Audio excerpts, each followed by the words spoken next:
Blog Talk Radio.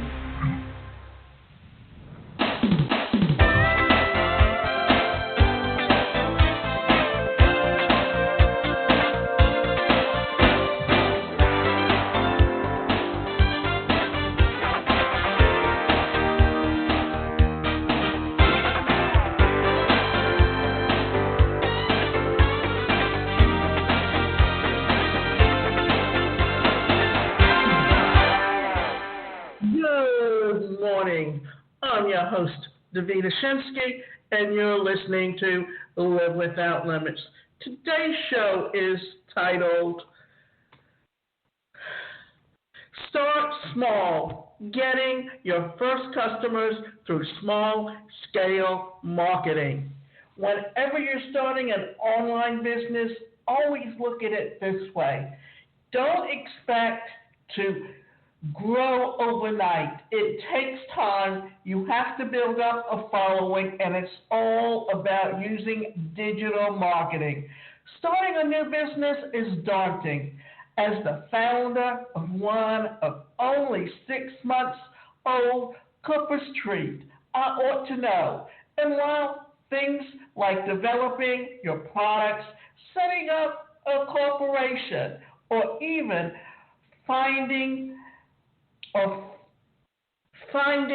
that it can be complex and difficult.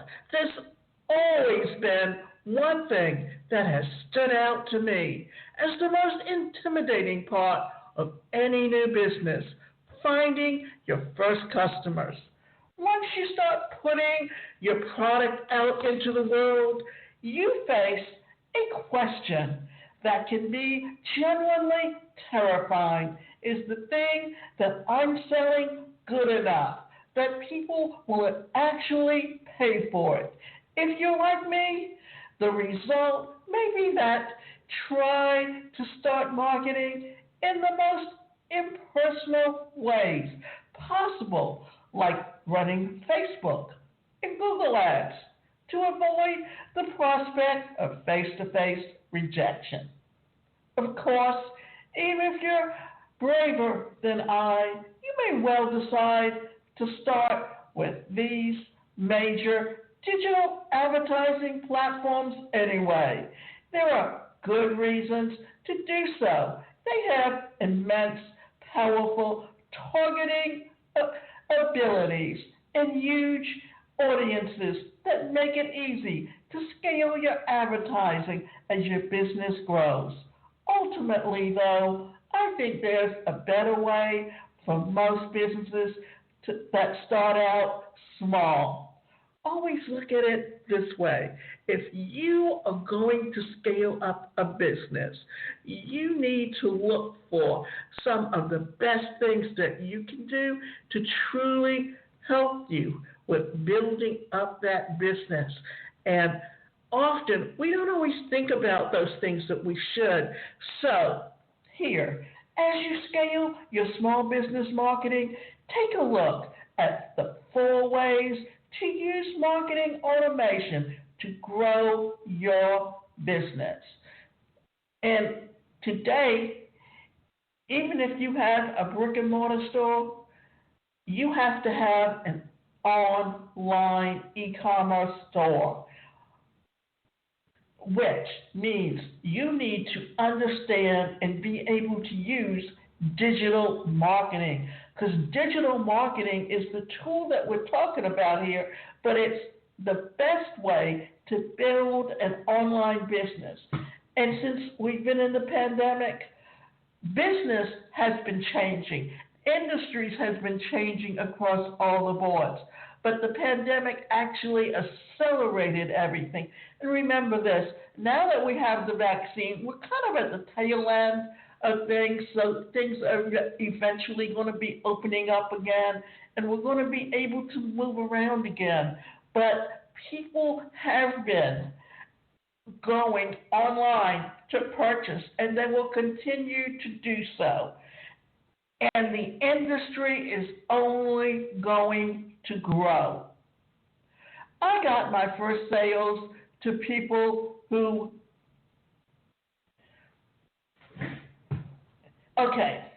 let's back up a little bit.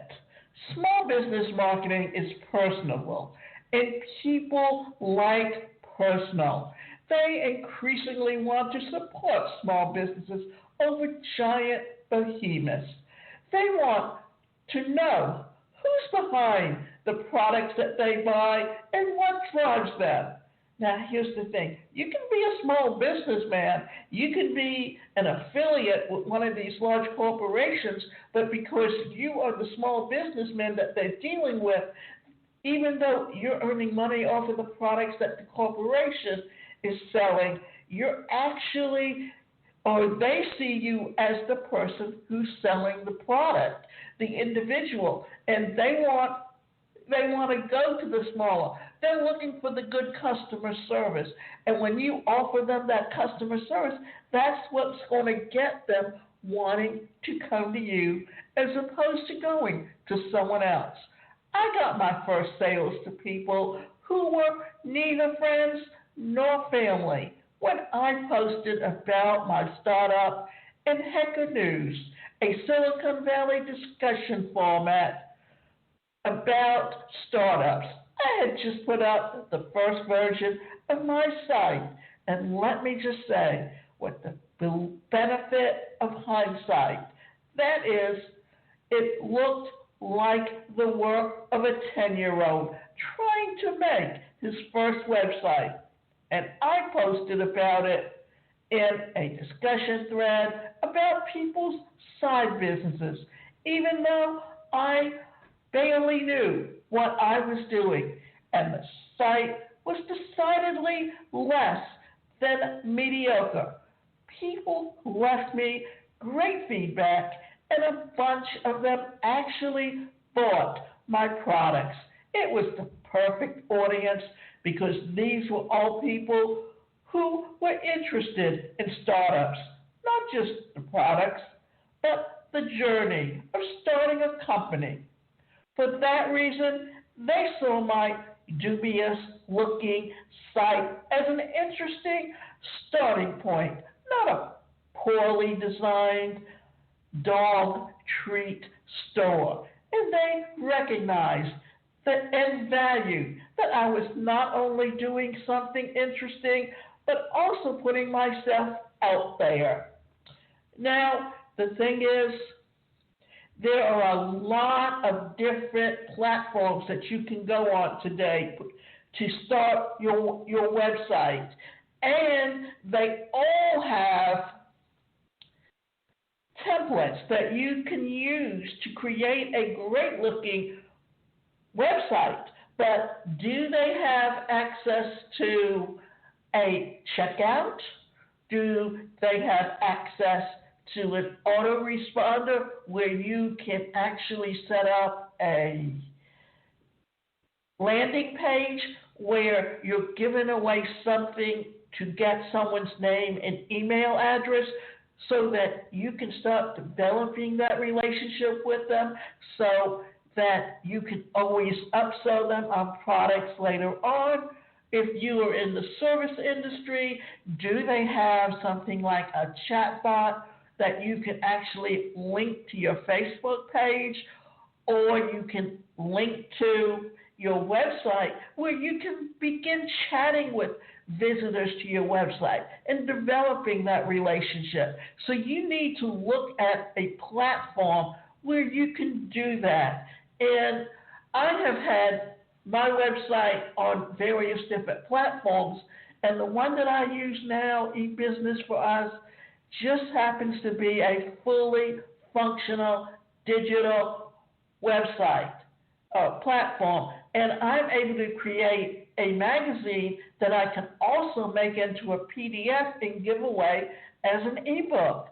So you kind of need to look at the different types of platforms and how you can utilize them to really create a robust marketing platform without having to pay for each of them separately.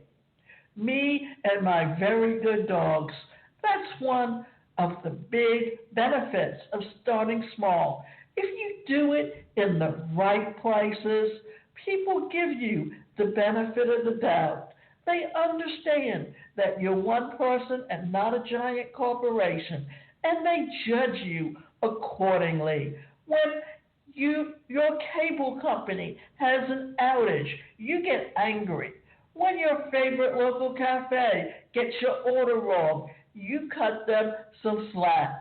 This isn't to say that people will buy garbage from you just because you're a small business, but it does mean that they'll generally engage with you in a friendly way when you talk to them. Starting small means that even when someone doesn't buy your product, they'll often be willing to give you helpful feedback. Arguably, more important to that, when they do buy your product, they feel a real connection to you, and they'll be much more inclined to share your business with others. Here's the thing. This is why you need to look at, if you have products that you're selling, you need to look at it this way. You should be thinking about having an affiliate program also with your products. Simple reason. If you offer them an opportunity to actually take your product and offer it or mention it to their friends, and they get the opportunity to earn extra income, then they're more likely to be willing to do the things that can help you expand your business on a global scale, because online businesses today means that you're actually doing business globally, not locally. How to start small. When I say start small, I mean be hands-on, engage with prospective customers directly, and show your products off to people who are likely to be passionate. Here are a few examples. The farmers market, craft fairs, and other events. Setting up a table and pitching your wares to folks passing by is the essence of starting small, depending on what type of product or service you're selling. Farmers markets might work, or there may be less frequent events that are even more domain specific. For example, if you're starting a sportswear company, many marathons have vendor villages. Okay, here's the thing. In the spring and in the fall, many towns have craft fairs. And often you don't have to have a craft, but you may have a product and you can pay to be there, where thousands of people come to see the artist and buy from them or whatever they're looking for. But here's the thing. What if, in your case, you have the opportunity to network with people while you're at an event, and you can pass out cards and talk to people. There's just so many different ways today that you can literally take a small business and actually greet other people and build it up so that you are communicating with them in a way to actually be able to build those relationships. As you start to collect more emails, there are full ways to automate your email marketing for better communication. If you find groups of people who might be interested in your products, you can probably get in front of them cheaply. Reach out to an organizer or offer a supply to a few pizza next time they meet up. You'll likely get a positive response and often a chance to pitch your product for a few minutes. Actually, you can go to groups like Leads Club or meetup groups where you're the only one in your specific industry and you get the opportunity to talk about it. And here's the thing, they will have one main person who gives a 20-minute presentation on their product and tells you who they are or what kind of lead they're looking for. But also, you can go to groups where you're both, everyone kind of has the same industry, but they work in specific niches in an industry. And you can give presentations at lunch and learns. But here's what I was saying is one person will have like a 20-minute presentation where they can get into detail. But then everyone introduces themselves. They give a small synopsis or an elevator speech about their product and service and what kind of lead they're looking for. So it gives you some really good way of building and expanding and generating those leads to help you to build your business. You shouldn't necessarily go for the hard sell. Instead, tell people about your business. Ask for feedback. If you found the right people, the right feedback will be helpful. And if your product is great, you'll probably see some sales as well. While this is tougher during a pandemic, online groups are a great place to start. I've posted about my business in several San Diego, where we're located, dog-related Facebook groups, and have been well received and made several sales. The key here is to be authentic, to explain that I'm a local business, and people appreciate that. If I were to post in every local dog-related Facebook group for every part of the country, I would surely get a frostier welcome. Micro influencers. Influencers are a great way to give people a more personal connection to what you're selling by having someone that they know or at least they follow on social media. Bring it to their attention while you probably don't have the budget to get from any of the Kardashians. This is another place where you can and should start small. Cooper, my own personal micro-influencer, I've had great access with micro-influencers giveaways. I look for dog accounts with between 3,000 and 10,000 followers. Give the influencer a sample of my product and they take pictures with it to post on Instagram. They then run a giveaway where the followers have a follow my account in order to win.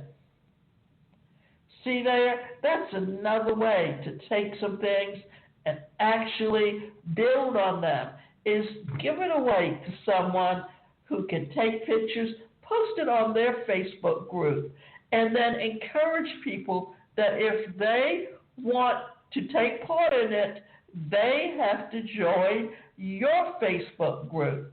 So what that's doing is that's increasing your following, and it's giving you the opportunity to develop those kinds of relationships with customers that will not only get them to be your first-time customers, but they will become your long-term customers and repeat business. These work well because influencers of this size don't get a lot of sponsorship from brands, so when you reach out, they're often very receptive. They rarely ask for anything more than a free product, and they're genuinely enthusiastic when they post. You can start small, even on social media, to help.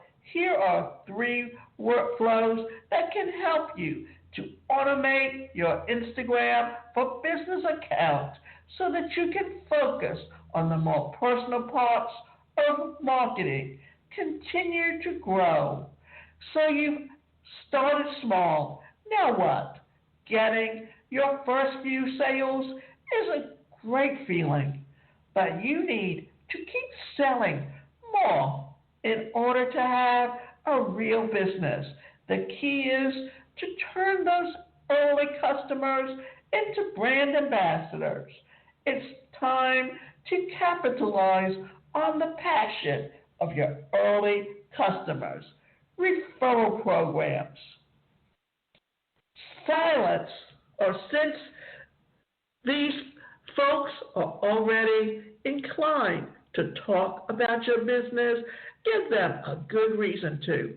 You don't need a wildly complex affiliate scheme where they get a percent of sales that they refer. Instead, just something like a discount on the next purchase for each referral or a small gift is great. You're not looking to give major incentives to convince people to talk about brands. All you want is a little nudge, a person who would already say good things if asked. Engage early customers in product decisions. If you want your early adapters to feel connected to your brand, include them in this decision. When I was at the point where I had to make a decision on what our second product would be, I emailed my list with 2 options and asked them to select one. This worked on a number of levels. First, that email got a high level of engagement. Second, almost everyone voted for the same thing, which was really helpful. Third, I followed up with all the folks who voted for the winner before I launched it. And I gave them a discount code and the ability to pre-order as a thank you.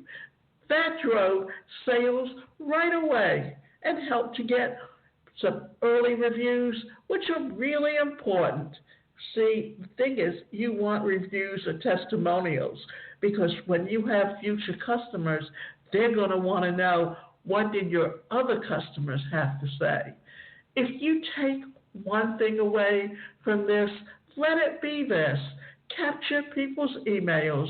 Email marketing is incredibly cost effective, and it's really like what you have to say, or it's important to your business because you're likely to meet a lot of people who like what you have to say, but just don't think your business is mature enough to buy yet. If you have the emails, you can follow up and you can grow and improve. If they gave you feedback, you can reach back out once you've incorporated it.